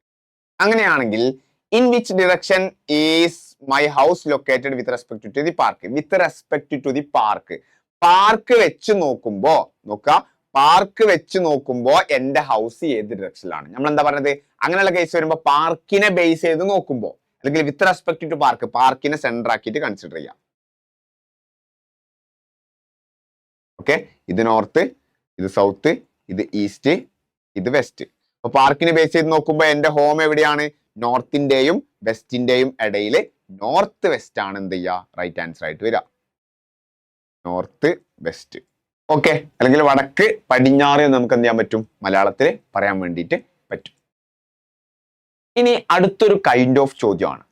ഓക്കെ, ഇതും നിങ്ങളുടെ മുൻ വർഷങ്ങളിലൊക്കെ NMS ചോദിച്ചതായിട്ട് കാണുന്നുണ്ട്. അപ്പൊ ഈ ഒരു ചോദ്യത്തെയും എങ്ങനെ ടാക്കിൾ ചെയ്യാന്നുള്ള കാര്യം ഒന്ന് എന്ത് ചെയ്യാം? ജസ്റ്റ് ഒന്ന് പഠിച്ചു വെക്കാം. Clear? One morning Uday and Vishal were talking to each other face to face at a crossing. ഒരു ക്രോസിംഗിൽ ഉദയും വിശാലും എന്ത് ചെയ്യാണ്? ജസ്റ്റ് മുഖാമുഖം നോക്കിയിട്ട് സംസാരിക്കുകയാണ്. Okay, if Vishal's shadow was exactly to the left of Uday, which direction was Uday facing? Okay, ഒരു ദിവസം രാവിലെ ഉദയും വിശാലും ഒരു കവലയിൽ മുഖാമുഖം സംസാരിച്ച് നിൽക്കുകയായിരുന്നു. വിശാലിന്റെ നിഴൽ കൃത്യമായി ഉദയിന്റെ ഇടതുവശത്താണ് വീണതെങ്കിൽ ഉദയ് ഏത് ദിശയിലേക്കാണ് അഭിമുഖീകരിച്ച് നിൽക്കുന്നത്? ഇവിടെ വളരെ സിമ്പിൾ ആയിട്ടുള്ള കൈൻഡ് ഓഫ് ക്വസ്റ്റ്യൻസ് ആണ്. അതായത് ഇങ്ങനെയുള്ള ക്വസ്റ്റ്യൻ വന്നു കഴിഞ്ഞാൽ ഇവിടെ നിങ്ങൾക്ക് ഇങ്ങനെ ഉള്ള ക്വസ്റ്റ്യൻസ് 2-3 പ്രാക്ടീസ് ചെയ്താൽ തന്നെ നിങ്ങൾക്ക് എല്ലാ കൈൻഡ് ഓഫ് ക്വസ്റ്റ്യനും ചെയ്യാൻ പറ്റും. പക്ഷെ നിങ്ങൾ അവിടെ ഐഡിയ എന്താണെന്നുള്ളത് മനസ്സിലാക്കണം. ഫസ്റ്റത്തെ ഒരു ഹിന്റ് എന്ന് പറയുന്നത് വൺ മോർണിംഗ്, അല്ലെങ്കിൽ ഒരു ദിവസം രാവിലെ എന്നാണ് പറയുന്നത്. നമുക്കറിയാം sun rises from the east ആണല്ലോ. ദാറ്റ് മീൻസ് നമ്മൾ ഒരു 4 ഡിറക്ഷൻസ് കൺസിഡർ ചെയ്യുകയാണെങ്കിൽ ഇവിടെയാണ് നമ്മുടെ ഈസ്റ്റ് എന്ന് പറയുന്നത്. അപ്പൊ അവിടെ നമ്മൾ എന്ത് ചെയ്യുക? ജസ്റ്റ് സണ്ണിനെ കൊടുക്കാം. 2 കേസസ് ആണ് എനിക്ക് ഇവിടെ ഉള്ളത്. കേസ് 1 ഞാൻ കൺസിഡർ ചെയ്യാണ്. ഇവിടെ ഞാൻ സണ്ണിനെ കൊടുത്തു. ഓക്കെ, ഒന്നാമത്തെ ഒരു കേസ്, അവിടുന്ന് ഇങ്ങോട്ടേക്ക് തിരിഞ്ഞ് ഉദയ് നിൽക്കുന്നു, ഇവിടുന്ന് അങ്ങോട്ടേക്ക് തിരിഞ്ഞ് വിശാൽ നിൽക്കുന്നു. ക്ലിയർ ആണല്ലോ. രണ്ടാമത്തെ കേസ്, സണ്ണിന്റെ പൊസിഷനിൽ മാറ്റൊന്നും ഉണ്ടാവില്ല, സണ്ണ് ഇവിടെ തന്നെയാണ് ഉണ്ടാവുക. പക്ഷേ അവിടുന്ന് ഇങ്ങോട്ടേക്ക് വിശാൽ നിൽക്കുന്നു, ഇവിടുന്ന് അങ്ങോട്ടേക്ക് ഉദയ് നിൽക്കുന്നു. നേരെ തിരിച്ചല്ല ഇവിടെ. ഇവിടെ അവിടുന്ന് ഇങ്ങോട്ടേക്ക് ഉദയ്, ഇവിടുന്ന് അങ്ങോട്ടേക്ക് വിശാൽ. ഇവിടെ വിശാൽ, ഇവിടെ ഉദയ്, ഇവിടെ. രണ്ടും നേരെ തിരിച്ച്. ഇതിൽ ഏതോ ഒരു കേസ് മാത്രമേ കറക്റ്റ് ആവുള്ളൂ. ഇതിൽ ഏതോ ഒന്നാണ് നമ്മൾ കറക്റ്റ്. അപ്പൊ ഏതാണ് കറക്റ്റ് എന്നുള്ളതാണ് നമ്മൾ കണ്ടെത്തുന്നത്. ഇനി നോക്കുക, നമ്മൾ ഈ ഭാഗത്ത് നിന്ന് ലൈറ്റ് അടിക്കുന്ന സമയത്ത് കൃത്യമായി ശ്രദ്ധിക്കുക. ഇവിടെ നിന്ന് ലൈറ്റ് അടിക്കുന്ന സമയത്ത് ഷാഡോ ഇങ്ങോട്ടേക്കല്ലേ വരിക. അപ്പൊ ജസ്റ്റ് അടിച്ചു, ഇവിടെ ഒരു ഒബ്ജക്ട് ഉണ്ട്, ഇവിടെ നമ്മൾ ലൈറ്റ് കൊടുത്തു, ഇവിടെ നമ്മൾ ലൈറ്റ് അടിച്ചു. അപ്പൊ അതിന്റെ ബാക്കിലോട്ടല്ലേ ഷാഡോ വരിക. ദാറ്റ് മീൻസ് ഇവിടെ നമ്മൾ സണ്ണിന്റെ ലൈറ്റ് കൊടുക്കുന്ന സമയത്ത് ഇങ്ങോട്ടേക്കാണ് ഷാഡോ വരിക. ആണല്ലോ, ഇവിടെ കൊണ്ട് ഷാഡോ വരക്കരുത്. ഇവിടെ കൊണ്ടിട്ട് എന്ത് ചെയ്യരുത്? ഷാഡോ വരക്കരുത്. ഇങ്ങോട്ടേക്കാണ് എന്തുണ്ടാവുക? ഷാഡോ ഉണ്ടാവുക. ഇനി ക്വസ്റ്റ്യൻ നോക്കുക, ആരുടെ നിഴലിനെ കുറിച്ചാണ് സംസാരിക്കുന്നത്? ആരുടെ ഷാഡോനെ കുറിച്ച് സംസാരിക്കുന്നത്? വിശാലിന്റെ ഷാഡോനാണ്. വിശാലിന്റെ ഷാഡോ ജസ്റ്റ് ഒന്ന് വരക്കുക. വിശാലിന്റെ ഷാഡോ ഒന്ന് ജസ്റ്റ് വരക്കുക. ഇതാണ് വിശാലിന്റെ ഷാഡോ. ഇതാണ് വിശാലിന്റെ ഷാഡോ ആണല്ലോ. അപ്പോ ഇനി ക്വസ്റ്റ്യൻ നോക്കുക, വിശാലിന്റെ shadow exactly to the left of Uday. ഉദയിന്റെ ഇടതുവശത്തേക്കാണ് എന്ത് ചെയ്യുന്നത്? വിശാലിന്റെ ഷാഡോ വെക്കുന്നത്. ഈ ഒരു കേസിൽ നോക്കുക, ഈ ഒരു കേസിൽ ഫസ്റ്റ് ഒരു കേസിൽ ഇത് ഉദയിന്റെ വലത്തെ ഭാഗമാണ്, ഇത് ഉദയിന്റെ അടുത്ത ഭാഗം. കാരണം ഉദയ് ഇങ്ങോട്ടേക്കാണ് ഫേസ് ചെയ്ത് നിൽക്കുന്നത്, ഇങ്ങോട്ടേക്കാണ് ഫേസ് ചെയ്ത് നിൽക്കുന്നത്. ഇതാണ് ഉദയിന്റെ വലതു ഭാഗം, ഇതാണ് ഉദയിന്റെ ഇടതു ഭാഗം. ഇതാണ് റൈറ്റ്, ഇത് റൈറ്റ്, ഉദയിന്റെ റൈറ്റ്. അപ്പൊ ഉദയിന്റെ റൈറ്റ് ഭാഗത്തോട്ടാണ് എന്ത് ചെയ്യുന്നത്? ഇവിടെ ഷാഡോ ഉള്ളത്. ഇതാണ് ഉദയിന്റെ റൈറ്റ്, അവിടേക്കാണ് എന്ത് ചെയ്യുന്നത്? നമ്മുടെ ഷാഡോ ഉള്ളത്. ക്വസ്റ്റ്യൻ അങ്ങനെയാണോ പറയുന്നത്? ലെഫ്റ്റ് ഓഫ് ഉദയ് ആണ്. ഓക്കെ, ഇവിടെ നമുക്ക് ഉദയിന്റെ റൈറ്റ് ഭാഗത്തോട്ടാണ് ഷാഡോ ഉള്ളത്. ദാറ്റ് മീൻസ് ഇതെന്തല്ല, ഈ ഒരു കേസ് തെറ്റാണ്, അല്ലെങ്കിൽ നമ്മുടെ കേസിന് യോജിച്ച കേസ് അല്ല. ഇനി ഇവിടെ നോക്കുക, ഇവിടെയാണ് എന്ത് ചെയ്യുന്നത്? വിശാലിന്റെ ഷാഡോ ഉണ്ടാവുന്നത്. ഇതാണ് ഉദയിന്റെ റൈറ്റ് എന്ന് പറയുന്നത്, ഇത് ഉദയിന്റെ ലെഫ്റ്റ് ആണ്. ഉദയിന്റെ ലെഫ്റ്റ് ആണ്, കൃത്യമായിട്ട് ഉദയിന്റെ ലെഫ്റ്റിൽ തന്നെയാണ് ഷാഡോ ഉള്ളത്. സോ ഈ ഒരു കേസാണ് നമുക്ക് എന്ത് ചെയ്യുക? അവിടെ കറക്റ്റ് ആയിട്ട് ഉണ്ടാവുക. ഈ ഒരു കേസാണ് നമുക്ക് അവിടെ കറക്റ്റ് ആയിട്ട് ഉള്ളത്. അങ്ങനെയാണെങ്കിൽ ചോദ്യം എന്താണെന്ന് ജസ്റ്റ് ഒന്ന് നോക്കാം. എന്താണ് നമ്മളോട് ക്വസ്റ്റ്യൻ ചോദിക്കുന്നത്? എന്ത് കാണാൻ വേണ്ടിയിട്ടാണ് നമ്മളോട് ചോദിക്കുന്നത് എന്നുള്ളത് ജസ്റ്റ് ഒന്ന് നോക്കാം. എന്താ ചോദിക്കുന്നത്? ഉദയ് ഏത് ദിശയിലേക്കാണ് അഭിമുഖീകരിച്ചിരിക്കുന്നത്, അല്ലെങ്കിൽ വിച്ച് ഡിറക്ഷൻ ഉദയ് ഫേസിങ്, ഏത് ഡിറക്ഷനിലേക്കാണ് ഉദയ് ഫേസ് ചെയ്യുന്നത്? ജസ്റ്റ് നോക്കുക, ഉദയ് മുന്നോട്ടേക്കല്ലേ ഫേസ് ചെയ്യുന്നത്? ജസ്റ്റ് ഇവിടെ നോക്കണം, നമ്മളെ കേസിൽ ഉദയ് മുന്നോട്ടേക്കാണ് ഫേസ് ചെയ്യുന്നത്. ഓക്കെ, ഡിറക്ഷൻ വരക്കുന്ന സമയത്ത് മുന്നോട്ടേക്ക് എന്ന് പറയുമ്പോൾ ഇവിടെ ഏതാ ഡിറക്ഷൻ? നോർത്ത് ആണ്. ഓക്കെ, ആൻസർ നോർത്ത് ആണ് വരിക. ഓക്കെ, അപ്പൊ ഞാന് ഇതിന്റെ ഒരു ഫസ്റ്റ് ക്വസ്റ്റ്യൻ ആണ് നമ്മൾ ഡിസ്കസ് ചെയ്തത്. ഈ ഒരു കൈൻഡ് ഓഫ് ഓക്കെ, കൂടുതൽ ക്വസ്റ്റ്യൻസ് ഇത് ടൈപ്പ് ചെയ്ത് ഇത് റിലേറ്റ് ചെയ്തിട്ട് ചെയ്ത് നോക്കാൻ വേണ്ടി ശ്രദ്ധിക്കാം. അപ്പോൾ ജസ്റ്റ് ഇവിടെ ചിന്തിക്കുക, ലോജിക് എന്ന് പറയുന്നത്, ഇപ്പം 1 മോർണിംഗ് എന്ന് പറയുകയാണെങ്കിൽ സണ്ണിന് എന്ത് ചെയ്യുക? ഈസ്റ്റ് ഡിറക്ഷനിൽ കൊടുക്കുക. 1 ഈവനിങ് ആണെങ്കിൽ എന്ത് ചെയ്യുക? സണ്ണിനെ വെസ്റ്റിൽ കൊടുത്തിട്ട് ഇവിടെ ആൾക്കാരെ സെറ്റ് ചെയ്യുക. എന്നിട്ട് അവരുടെ ഷാഡോ ബേസ് ചെയ്തിട്ട് എന്താണോ ക്വസ്റ്റ്യനിൽ പറയുന്ന ഡാറ്റ അതിനനുസരിച്ച് സെറ്റ് ചെയ്യുക. ചിലപ്പോൾ 2 ആളുകളായിരിക്കൂല, ചിലപ്പോൾ ഇങ്ങനെ പറയും, ജസ്റ്റ് ഒരു പോള് നോക്കിയിട്ട്, ഒരു കുന്തം അല്ലെ, അല്ലെങ്കിൽ ഒരു പോള് ഒക്കെ നോക്കിയിട്ട് ജസ്റ്റ് നിൽക്കാണ്, അല്ലാന്നെങ്കിൽ ഒരു മരം നോക്കിയിട്ട് നിൽക്കാണ്. ഒരു മരം ഉണ്ടാവും, മരത്തിന്റെ ഷാഡോ ഉണ്ടാവും, ഒരാളുണ്ടാവും. ഓക്കെ, എങ്ങനെയും ക്വസ്റ്റ്യൻ വരാം, പക്ഷെ ലോജിക് ഒക്കെ എന്താണ്? സെയിം ആണ്. ക്ലിയർ? ക്വസ്റ്റ്യൻ നോക്കാം. A clock is so placed that at 2 PM the minute hand points towards northwest. In which direction does the hour hand point at 6 PM? വളരെ simple ആയിട്ടുള്ള ഒരു ക്വസ്റ്റ്യൻ ആണ്. ഒരു ക്ലോക്ക് ക്രമീകരിച്ചിരിക്കുന്നത് 2 PM അതിലെ minute സൂചി വടക്ക് പടിഞ്ഞാറ് ദിശയിലേക്ക് ചൂണ്ടുന്ന രീതിയിലാണ്. എങ്കിൽ 6 PM അതിലെ മണിക്കൂർ സൂചി ഏത് ദിശയിലേക്ക് ചൂണ്ടും? ഇതാണ് നിങ്ങൾക്കുള്ള ചോദ്യം. അപ്പോൾ ഒന്നും കൂടി നമുക്ക് ക്വസ്റ്റ്യൻ ഒന്ന് വിശകലനം ചെയ്യാം. ഓക്കെ, ആദ്യം നിങ്ങൾ ഇവിടെ വരയ്ക്കേണ്ടത് ഒരു നോർമൽ ഡിറക്ഷൻ എങ്ങനെയാന്ന് വരയ്ക്കാം. ഒരു നോർമൽ ഒരു റൗണ്ട് ഞാൻ വരച്ചു, ഒരു ക്ലോക്ക് രൂപത്തിൽ വരച്ചു. നോർമൽ ഡിറക്ഷൻ ആണെങ്കിൽ എങ്ങനെ? മുകളിൽ നോർത്ത്, താഴെ സൗത്ത്, ഇവിടെ ഈസ്റ്റ്, ഇവിടെ വെസ്റ്റ്, ഇതിന്റെ ഇൻ ബിറ്റ്വീൻ ആയിട്ട് നോർത്ത് ഈസ്റ്റ്, ഇതിന്റെ ഇൻ ബിറ്റ്വീൻ ആയിട്ട് സൗത്ത് ഈസ്റ്റ്, ഇവിടെ ആണെങ്കിൽ സൗത്ത് വെസ്റ്റ്, ഇവിടെ നോർത്ത് വെസ്റ്റ്. ഇങ്ങനെയാണ് നോർമൽ ഡിറക്ഷൻ. ഇനി ഈ ഒരു ക്ലോക്കിലെ കേസ് എങ്ങനെയാന്നുള്ളത് എന്ത് ചെയ്യുക? ജസ്റ്റ് ഒന്ന് നോക്കാം. 2 PM മിനിറ്റ് ഹാൻഡ് പോയിന്റ് ചെയ്യുന്നത് നോർത്ത് വെസ്റ്റ് ആണ്. ജസ്റ്റ് നോക്കുക, 2 PM ഇങ്ങനെ ഒരു ക്ലോക്ക് വരക്കുകയാണെങ്കിൽ 2 PM എങ്ങനെ ഉണ്ടാവുക?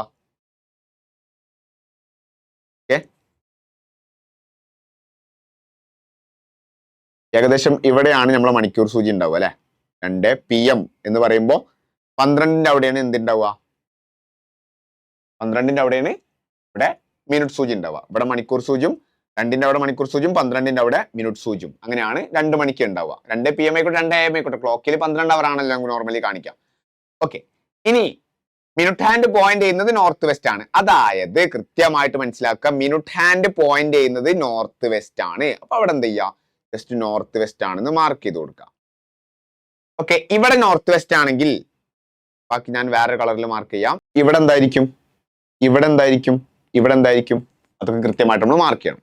നോക്കുക, ഇവിടെ നോർത്ത് വെസ്റ്റ് ആണെങ്കിൽ നോക്കുക, ഇവിടെ നോർത്ത് വെസ്റ്റ്, അതിന്റെ തൊട്ട് റൈറ്റിലോട്ട് ഇവിടെ നോർത്ത് ഈസ്റ്റ് ആണ് വരുന്നത്. അപ്പൊ ഇവിടെ നമുക്ക് നോർത്ത് ഈസ്റ്റ് വരും, നോർത്ത് ഈസ്റ്റ് വരും. നോർത്ത് ഈസ്റ്റിന്റെ തൊട്ട് റൈറ്റില് സൗത്ത് ഈസ്റ്റ് ആണ് വരുന്നത്. സൗത്ത് ഈസ്റ്റ് വന്നു. സൗത്ത് ഈസ്റ്റിന്റെ തൊട്ട് റൈറ്റില് സൗത്ത് വെസ്റ്റ് ആണ് വരുന്നത്. ഓക്കെ, ഇങ്ങനെയായിരിക്കും മെയിൻ ഡിറക്ഷൻ എന്ത് ചെയ്യുക ഉണ്ടാവുക. ഓക്കെ, അപ്പോ ഇൻ ബിറ്റ്വീൻ ആയിട്ട് നമുക്ക് ഇവിടെ എന്ത് ചേർക്കാൻ പറ്റും? നോർത്ത് വെസ്റ്റിന്റെയും നോർത്ത് ഈസ്റ്റിന്റെയും ഇടയിലായിട്ട് ഇവിടെ നോർത്ത് വരും. നോർത്തിന്റെ റൈറ്റിലായിട്ട് ഇവിടെ ഈസ്റ്റ് വരും. ഇവിടെ നമുക്ക് സൗത്ത് വരും. ഇവിടെ നമുക്ക് വെസ്റ്റ് വരും. ഓക്കെ, എന്തായാലും ചോദ്യം എന്താണ് ചോദിക്കുന്നത് നമുക്ക് നോക്കാം. 6 PM അതിലെ മണിക്കൂർ സൂചി എങ്ങോട്ടേക്കായിരിക്കും ചൂണ്ടുന്നുണ്ടായിരിക്കുക? 6 PM. അപ്പൊ 6 PM എന്ന് പറയുമ്പോൾ എങ്ങനെയായിരിക്കും ക്ലോക്കിലെ സമയം ഉണ്ടാവുക? താഴേക്കായിരിക്കും അല്ലെ? 6 തന്നെ താഴെയാണല്ലോ. അതുപോലെ തന്നെ മിനിറ്റ് സൂചി മുകളിലോട്ടും. നമ്മളോട് മണിക്കൂർ സൂചി എങ്ങോട്ടേക്കായിരിക്കും എന്നാണ്. മണിക്കൂർ സൂചി താഴോട്ടാണ്. താഴോട്ട് എന്ന് പറയുമ്പോൾ ഇവിടെ നോക്കി സൗത്ത് ആണ് ആൻസർ എന്ന് പറയരുത്. ഇത് ബേസ് ചെയ്തിട്ടാണ് ചെയ്യേണ്ടത്. ഏതാണ്? South east.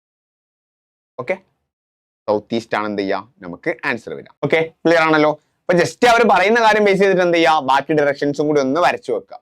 നമുക്ക് ഈസി ആയിട്ട് ചെയ്യാൻ വേണ്ടിയിട്ട് പറ്റും. അടുത്തൊരു എക്സാമ്പിൾ ക്വസ്റ്റ്യനും കൂടി നോക്കാം. Anu travels 5 kilometer towards west, turns left and travels 3 kilometer and travels another 5 kilometer towards south.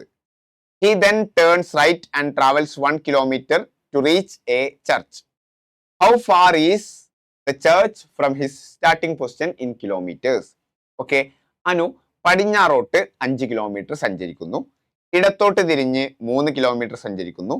തുടർന്ന് തെക്കോട്ട് വീണ്ടും 5 കിലോമീറ്റർ സഞ്ചരിക്കുന്നു. ഓക്കെ, അതിനുശേഷം വലത്തോട്ട് തിരിഞ്ഞ് 1 കിലോമീറ്റർ സഞ്ചരിച്ച് ഒരു പള്ളിയിൽ എത്തുന്നു. തുടക്ക സ്ഥാനത്ത് നിന്ന് പള്ളിയിലേക്ക് എത്ര ദൂരമുണ്ട്? കിലോമീറ്ററിലാണ് നമുക്ക് ആൻസർ കണ്ടെത്തേണ്ടത്. അപ്പൊ ആദ്യം തന്നെ പറയുന്ന കാര്യം നോക്കുക. ഒരു പോയിന്റിൽ നിന്ന് വെസ്റ്റിലോട്ടാണ് ആദ്യം സഞ്ചരിക്കുന്നത് അല്ലെ? ഫസ്റ്റ് നോക്കുക, വെസ്റ്റിലോട്ട് അല്ലെ? 5 കിലോമീറ്റർ ടുവേർഡ്സ് വെസ്റ്റ് എന്നാണ് പറയുന്നത്. ഒരു പോയിന്റ് ഞാൻ കൺസിഡർ ചെയ്തു. അവിടെ നിന്ന് വെസ്റ്റിലോട്ട് എന്ത് ചെയ്യാണ്?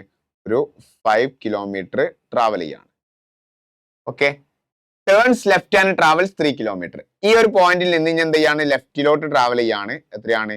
ഒരു 3 കിലോമീറ്റർ. ഓക്കെ, ഇനി then travels another 5 kilometre towards south. Okay, ഈ ഒരു പോയിന്റ് നിന്ന് വീണ്ടും ഒരു 5 കിലോമീറ്റർ സൗത്ത്. അപ്പൊ പലർക്കും കൺഫ്യൂഷൻ ഉണ്ടാവും, സർ എന്നാൽ ആദ്യം തന്നെയാണ് പറഞ്ഞാൽ പോരെ? ഇവിടെ 3 ഓൾറെഡി താഴൊക്കെ സൗത്തിലോട്ട് തന്നെയാണ് പോകുന്നത്. അപ്പൊ ഓൾറെഡി ഈ 5 കൂടി കൂട്ടി പറഞ്ഞാൽ പോരെ? പക്ഷേ ആ കൺഫ്യൂഷൻ നിങ്ങളിൽ ഉണ്ടാക്കാൻ വേണ്ടിയിട്ടാണ് അവരെന്ത് ചെയ്യുന്നത്? ആദ്യം ലെഫ്റ്റിലോട്ടാണെന്ന് പറഞ്ഞു. ആക്ച്വലി അവിടെ സൗത്തേക്ക് തന്നെയാണ് പോകുന്നത് അല്ലെ? ഇവിടെ താഴോട്ട് തന്നെയാണ് പോകുന്നത്, സൗത്തിലേക്ക് തന്നെയാണ്. അപ്പോൾ ശരിക്കും കൂട്ടി പറഞ്ഞാൽ മതി. പക്ഷെ നിങ്ങളെ കൺഫ്യൂഷൻ ആക്കാൻ വേണ്ടിയിട്ടാണ് എന്ത് ചെയ്യുന്നത്? അവർ വീണ്ടും അങ്ങനെ പറയുന്നത്. വീണ്ടും ഒരു 5 കിലോമീറ്റർ എന്ത് ചെയ്യാണ്? താഴോട്ട് സഞ്ചരിക്കുകയാണ്. Okay, he then turns right and travels 1 kilometre. Okay, ഇനി റൈറ്റിലോട്ട് എന്ത് ചെയ്യാണ്? ഒരു 1 കിലോമീറ്റർ. അപ്പൊ ഈ ഒരു പോയിന്റിൽ നിന്ന് റൈറ്റിലോട്ട് ഏകദേശം ഇങ്ങോട്ട് ഒരു 1 കിലോമീറ്റർ. ഓക്കെ, അങ്ങനെയാണെങ്കിൽ ചോദ്യം എന്താണ്? To reach a church. Okay, അപ്പൊ ഈ ഒരു പോയിന്റിലാണ് ചർച്ച് ഉള്ളത്. ഇവിടെയാണ് ചർച്ച് ഉള്ളത്. ഓക്കെ, അപ്പോ how far is the church from ഈ സ്റ്റാർട്ടിംഗ് പൊസിഷൻ? അതായത് സ്റ്റാർട്ടിംഗ് പൊസിഷൻ എന്ന് പറയുന്നത് ഈ ഒരു പൊസിഷൻ ആയിരുന്നു. ഇവിടെ നിന്ന് ഇവിടെ വരെ എത്ര ദൂരം ഉണ്ട് എന്നുള്ളതാണ് ചോദിക്കുന്നത്. ഓക്കെ, ഞാൻ നേരത്തെ പറഞ്ഞ പോലെ ഷോർട്ടസ്റ്റ് ഡിസ്റ്റൻസ് ആണ് നമുക്ക് കാണേണ്ടത്. നമുക്ക് ഇങ്ങനെ ഒരു റൈറ്റ് ട്രയാങ്കിൾ ഇവിടെ ഫോം ചെയ്തൂടെ? ഓക്കെ ആണല്ലോ, ഇങ്ങനെ ഒരു റൈറ്റ് ട്രയാങ്കിൾ നമുക്ക് ഇവിടെ ഫോം ചെയ്യാം. ഓക്കെ, അപ്പൊ ഞാൻ ആ റൈറ്റ് ട്രയാങ്കിൾ ഇങ്ങോട്ടേക്ക് മാറ്റി വരക്കുന്നുണ്ട്.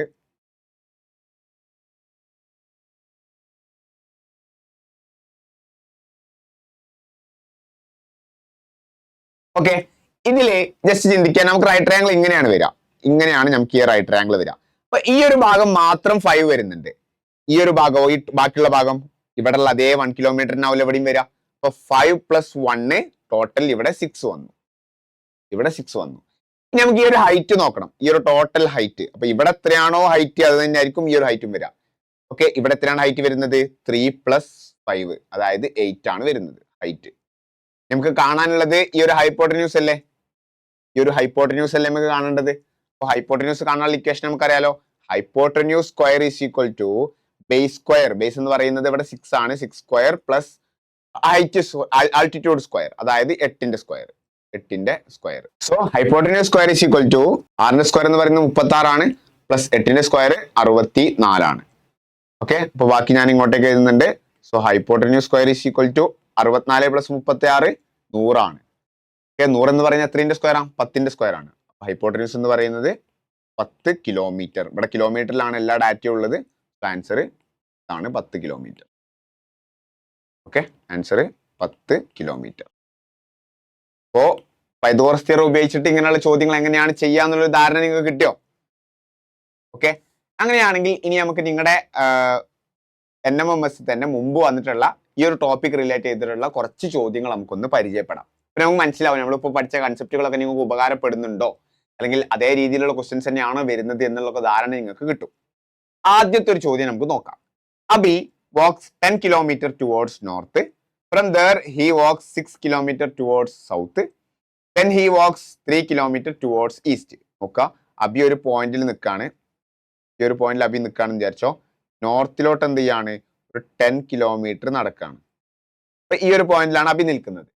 അവിടുന്ന് എന്ത് ചെയ്യാണ്? 6 കിലോമീറ്റർ സൗത്തിലോട്ട് വരാണ്. അപ്പൊ ആ പോയ വഴി തന്നെ ഇങ്ങനെ തിരിച്ചു വന്നു. ഓക്കെ, അപ്പൊ 6 കിലോമീറ്റർ തിരിച്ചു വന്നു. അപ്പൊ ബാക്കിയുള്ള ഈ ഒരു ദൂരത്തിലായിരിക്കും 4 കിലോമീറ്റർ ആയിരിക്കും. ഓക്കെ, എന്തായാലും ഞാൻ അവിടെ എഴുതുന്നില്ല, നമ്മൾ കൺഫ്യൂസ്ഡ് ആവേണ്ട വെറുതെ. ഓക്കെ, ചിന്തിക്കുക. നോർത്തിലോട്ട് പോയി, എന്നിട്ട് എന്ത് ചെയ്തു? 10 കിലോമീറ്റർ സഞ്ചരിച്ച ശേഷം ഒരു 6 കിലോമീറ്റർ തിരിച്ചു വന്നു, സൗത്തിലോട്ട് തന്നെ വന്നു. ഇനി 3 കിലോമീറ്റർ ഈസ്റ്റിലോട്ടാണ് പോകുന്നത്. ഓക്കെ, അപ്പൊ ഈ ഒരു പോയിന്റിലാണ് ഇപ്പൊ എത്തി നിൽക്കുന്നത്. അവിടുന്ന് ഒരു 3 കിലോമീറ്റർ ഈസ്റ്റ്. അങ്ങനെയാണെങ്കിൽ ക്വസ്റ്റ്യനിലോട്ട് പോവാം. 3 കിലോമീറ്റർ ടുവേർഡ്സ് ഈസ്റ്റ്. ഇപ്പൊ ഇവിടെയാണ് ലാസ്റ്റ് എത്തി നിൽക്കുന്നത്. അത് നമുക്ക് എന്ത് ചെയ്യാം? ഒന്ന് മാർക്ക് ചെയ്യാം. ഇവിടെയാണ് ഇപ്പൊ ലാസ്റ്റ് എത്തി നിൽക്കുന്നത്. ഇവിടെ നിന്നാണ് സ്റ്റാർട്ട് ചെയ്തത്. 2 പോയിന്റ് നമ്മളൊന്ന് മാർക്ക് ചെയ്യുന്നുണ്ട്. ഫസ്റ്റ് ഒരു ചോദ്യം, how far is Abi now with reference to starting point? തുടക്ക സ്ഥാനത്ത് നിന്ന് അബി ഇപ്പോൾ എത്ര ദൂരത്താണ്? തുടക്ക സ്ഥാനത്ത് നിന്ന് അബി ഇപ്പോൾ എത്ര ദൂരത്താണ്? അപ്പൊ നമുക്ക് ഇവിടെ ഒരു ട്രയാങ്കിൾ ഫോം ചെയ്തൂടെ? ഇങ്ങനെ ഒരു ട്രയാങ്കിൾ ഫോം ചെയ്തൂടെ? Right triangle. ഓക്കെ, ഞാൻ മാറ്റി വരക്കുന്നുണ്ട്. ഇങ്ങനെ ആക്കിയിട്ട് അതിനെ വരക്കാണ്. ഓക്കെ, ഇവിടെ 3 കിലോമീറ്റർ ആണ്, ഇവിടെ 4 കിലോമീറ്റർ ആണ്. ഓക്കെ, എങ്ങനെയാ 4 കിട്ടിയത്? ഈ ടോട്ടൽ 10 ആണ്. നോക്ക, ഈ ഒരു ടോട്ടൽ 10 ആണ്. ആ 10ൽ ഈ ഒരു ഭാഗം 6 വന്നു. അപ്പൊ ബാക്കിയുള്ളത് എന്ത് ചെയ്യും? 4 വരും. ഓക്കെ, അപ്പോ അങ്ങനെയാണ് നമുക്ക് അവിടെ 4 കിലോമീറ്റർ വരുന്നത്. സോ നമുക്ക് അവിടെ ഹൈപ്പോട്ടന്യൂസ് കാണണം. 3ഉം 4ഉം ആണെന്നുണ്ടെങ്കിൽ നമുക്ക് ഡയറക്ട്ലി അറിയാം 5 കിലോമീറ്റർ ആണ്. എങ്ങനെ? പൈതഗോറിയൻ ട്രിപ്പിൾസ് വെച്ച് നമ്മൾ പഠിച്ചിട്ടുണ്ട്. അല്ലാന്നുണ്ടെങ്കിൽ നമുക്ക് ഇങ്ങനെയും പറയാം, hypotenuse square is equal to 3 square plus 4 square. Hypotenuse square is equal to 25 ആണ്. 3 സ്ക്വയർ 9, ഇത് 16, 25 വന്നു. ആണെങ്കിൽ hypotenuse is equal to 5 kilometre. Okay, clear അല്ലേ? ഫസ്റ്റത്തെ ക്വസ്റ്റ്യന്റെ ആൻസർ ആയി 5 കിലോമീറ്റർ ആണ്. രണ്ടാമത്തെ ഒരു ചോദ്യം നോക്കാം. ഇത് ബേസ് ചെയ്തിട്ട് തന്നെയാണ്. തുടക്ക സ്ഥാനത്തെ അടിസ്ഥാനപ്പെടുത്തി അബി ഇപ്പോൾ ഏത് ദിശയിലാണ്? അല്ലെങ്കിൽ in which direction is Abi now with respect to, അല്ലെങ്കിൽ with reference to starting point. അപ്പൊ ജസ്റ്റ് നോക്കടാ, ഇതാണ് അബിയുടെ സ്റ്റാർട്ടിംഗ് പോയിന്റ്. സ്റ്റാർട്ടിംഗ് പോയിന്റ് വെച്ച് നോക്കുമ്പോൾ ഞാൻ ഓൾറെഡി പറഞ്ഞു വിത്ത് റെസ്പെക്ട് ടു. അങ്ങനെയുള്ള ക്വസ്റ്റ്യനുകൾ എങ്ങനെ ചെയ്യേണ്ടത്? ഇതിനെ സെന്റർ ആക്കിയിട്ട് കൺസിഡർ ചെയ്യുക, 4 ഡിറക്ഷൻ വരക്കാം. അപ്പൊ അങ്ങനെ 4 ഡിറക്ഷൻ വരക്കുമ്പോൾ ഇത് നോർത്ത് ആണ്, ഇത് സൗത്ത് ആണ്, ഇത് ഈസ്റ്റ് ആണ്. നോർത്തിന്റെയും ഈസ്റ്റിന്റെയും ഇടയിലാണല്ലോ ഇപ്പൊ ഉള്ള ക്വസ്റ്റ്യൻ വരുന്നത്. ദാറ്റ് മീൻസ് നോർത്ത് ഈസ്റ്റ് ആണ് നമുക്ക് എന്ത് ചെയ്യുക? റൈറ്റ് ആൻസർ ആയിട്ട് വരുന്നുണ്ടായിരിക്കുക, ഓപ്ഷൻ ബി. ഓക്കെ, അപ്പൊ ക്ലിയർ ആയല്ലോ? വളരെ എളുപ്പത്തിൽ മനസ്സിലാക്കാൻ കഴിയുന്നുണ്ടല്ലോ. ഓക്കെ അല്ലേ? അടുത്തൊരു ചോദ്യം നോക്കാം. A man walks 6 kilometer south, turns left and walks 5 kilometer, and again turns left and walks 7 kilometer. What is the direction? അല്ലെങ്കിൽ what direction is he facing now? Okay, ഇവിടെ നിങ്ങൾ കാൽക്കുലേഷൻ ചെയ്യാനില്ല, സിമ്പിൾ ആയിട്ടുള്ള question ആണ്. ഒരാൾ 6 kilometre തെക്കോട്ട് നടന്ന് അവിടെ നിന്ന് ഇടത്തോട്ട് തിരിഞ്ഞ് 5 കിലോമീറ്റർ നടക്കുന്നു. വീണ്ടും ഇടത്തോട്ട് തിരിഞ്ഞ് 7 കിലോമീറ്റർ നടക്കുന്നു. അയാൾ ഇപ്പോൾ ഏത് ദിശയിലേക്കാണ് നടക്കുന്നത്? ഓക്കെ, നമുക്കൊന്ന് വരച്ചു നോക്കാം. ആദ്യം അയാൾ നടക്കുന്നത് 6 കിലോമീറ്റർ സൗത്തിലോട്ടാണ്. 6 കിലോമീറ്റർ അല്ലെ? താഴോട്ടാണല്ലോ സൗത്ത്. ഇതാണ് സ്റ്റാർട്ടിംഗ് പോയിന്റ്. സൗത്തിലോട്ട് 6 കിലോമീറ്റർ. ഓക്കെ, ഇനി അവിടുന്ന് ഇടത് ഭാഗത്തോട്ട് ഒരു 5 കിലോമീറ്റർ. ഇടത് ഭാഗത്തോട്ട് ഒരു 5 കിലോമീറ്റർ. ഓക്കെ, ഇനി വീണ്ടും ലെഫ്റ്റിലോട്ട് നടന്ന് എത്രയാണ്? 7 കിലോമീറ്റർ. ജസ്റ്റ് നോക്കുക, ഇവിടെ വരെ തന്നെ 6 കിലോമീറ്റർ. ഇപ്പൊ ഇവിടെ ഈ ഒരു പോയിന്റ് വരെ തന്നെ എന്തായി? 6 കിലോമീറ്റർ വന്നു. അപ്പൊ അതിനേക്കാളും എന്ത് ചെയ്യുക? കുറച്ച് മുകളിലോട്ട് കയറ്റി വരക്കാം. Total 7 kilometre. ഇനി നോക്കുക, what direction is he facing now? ഏത് ഡിറക്ഷനിലേക്കാണ്? ഇപ്പോൾ അയാൾ മുന്നോട്ടേക്കാണ് പോയിക്കൊണ്ടിരിക്കുന്നത്. ഇതാണ് സ്റ്റാർട്ട് ചെയ്ത് ഇങ്ങനെ വന്നു, ഇപ്പോൾ അയാൾ മുന്നോട്ടേക്കാണ്. നമ്മൾ പറയുന്നത് മുന്നോട്ടേക്ക് എന്ന് പറയുമ്പോൾ ഏത് ഡിറക്ഷനാ? അങ്ങനെ അറിയാം, ഈ ഒരു ഡിറക്ഷൻ ആണ് നോർത്ത്. ഓക്കെ, ആൻസർ നോർത്ത് വരും. ഇവിടെ കൃത്യമായി ശ്രദ്ധിക്കാൻ റെഫറൻസ് പോയിന്റ് പറഞ്ഞിട്ടില്ല. ഇന്നതിനെ ബേസ് ചെയ്ത് നോക്കുമ്പോൾ അദ്ദേഹത്തിന്റെ സ്റ്റാർട്ടിംഗ് പോയിന്റിനെ വെച്ച് നോക്കുമ്പോൾ എന്നൊന്നും പറഞ്ഞിട്ടില്ല. അപ്പൊ നിങ്ങൾ അവിടെ എന്ത് ചെയ്യേണ്ട? സെന്റർ എടുക്കാൻ വേണ്ടി പോകണ്ട. സ്റ്റാർട്ടിംഗ് പോയിന്റിന്റെ റെഫറൻസ് വെച്ച് നോക്കുമ്പോൾ അല്ലെങ്കിൽ അതിനെ അപേക്ഷിച്ച് നോക്കുമ്പോൾ എന്നൊക്കെ നിങ്ങളോട് പറയുകയാണെങ്കിൽ മാത്രമാണ് നിങ്ങൾ അവിടെ ആ സ്റ്റാർട്ടിംഗ് പോയിന്റിന് ഒരു സെന്റർ ആക്കി എടുത്ത് അതിനെ ബേസ് ചെയ്തിട്ട് എവിടെയാണ് നോക്കേണ്ട കാര്യമുള്ളൂ. ഇവിടെ നിങ്ങളോട് ജസ്റ്റ് ചോദിച്ചത് ഏത് ഡിറക്ഷനിലാണ് അദ്ദേഹം ഇപ്പോൾ നടന്നുകൊണ്ടിരിക്കുന്നത്, എങ്ങോട്ടേക്കാണ്, ഏത് ദിശയിലോട്ടാണ് അദ്ദേഹം നടക്കുന്നത് എന്ന് മാത്രമേ നിങ്ങളോട് ചോദിച്ചിട്ടുള്ളൂ. അപ്പോൾ ആ ക്വസ്റ്റ്യന്റെ ആ ഒരു ഡിഫറൻസ് അല്ലെ, അത് നിങ്ങൾ എന്ത് ചെയ്യുക? കൃത്യമായിട്ടൊന്ന് മനസ്സിലാക്കുക. അങ്ങനെയാണെങ്കിൽ നിങ്ങൾക്ക് ചെയ്യാനുള്ള ഒരു ചോദ്യം ഞാനിവിടെ കൊടുക്കുന്നുണ്ട്. ഓക്കെ, ഇതേ ഒരു കൈൻഡ് ഓഫ് ക്വസ്റ്റ്യൻ നമ്മൾ ഇന്ന് സോൾവ് ചെയ്തു. ഇവിടെ one morning after sunrise Saneesh was standing facing a pole. The shadow of the pole fell exactly to his right. To which direction was he facing? ഒരു ദിവസം രാവിലെ സൂര്യോദയത്തിന് ശേഷം സനീഷ് ഒരു തൂണിനെ അഭിമുഖമായി നിൽക്കുകയായിരുന്നു. തൂണിന്റെ നിഴൽ അവന്റെ വലതുവശത്താണെങ്കിൽ സനീഷ് ഏത് ദിശയെ നോക്കി നിൽക്കുന്നു? അപ്പോ ഷാഡോനെ ബേസ് ചെയ്തിട്ടാണ് ഞാൻ പറഞ്ഞു. മോർണിംഗ് ഈവനിങ് എന്നുള്ളൊരു ഡാറ്റ ഉണ്ടാവും. അതിനനുസരിച്ച് സണ്ണിനെ, സൂര്യനെ നിങ്ങൾ എവിടെയാണ് പ്ലേസ് ചെയ്യേണ്ടതെന്ന് നിങ്ങൾക്ക് അറിയാം. അതിനനുസരിച്ച് രണ്ട് കേസസ് എടുത്ത് നോക്കുക. ആ കേസിൽ ഏതാണ് നമ്മുടെ കറക്റ്റ് ആയിട്ടുള്ള ആൻസർ, അതിനെ ബേസ് ചെയ്തിട്ട് നിങ്ങളുടെ ആൻസർ ചെയ്യാം. സോ ആൻസർ താഴെ നിങ്ങളുടെ കമന്റ് ആയിട്ട് അറിയിക്കാം. പിന്നെ ക്ലാസ്സിനെ കുറിച്ച് നിങ്ങളുടെ അഭിപ്രായം കാര്യങ്ങളൊക്കെ നിങ്ങൾക്ക് ഹെൽപ്ഫുൾ ആണോ കാര്യങ്ങളൊക്കെ എന്ത് ചെയ്യാം? ജസ്റ്റ് താഴെ കമന്റ് ആയിട്ട് അറിയിക്കാം. ചാനൽ സബ്സ്ക്രൈബ് ചെയ്യുക. ഒരുപാട് ഇനിയും ക്ലാസ്സസും മറ്റു കാര്യങ്ങളൊക്കെ തന്നെ വരാനുണ്ട്. സോ നിങ്ങൾക്ക് എല്ലാവർക്കും നിങ്ങളുടെ NMS പ്രിപ്പറേഷൻ അടിപൊളിയായിട്ട് മുന്നോട്ടേക്ക് കൊണ്ടുപോകാൻ പറ്റട്ടെ എന്ന് ആശംസിക്കുകയാണ്. എന്തായാലും കൂടുതൽ മാത്സ് ക്ലാസ്സസുമായിട്ട് നമുക്ക് വീണ്ടും കാണാം. അതുവരേക്കും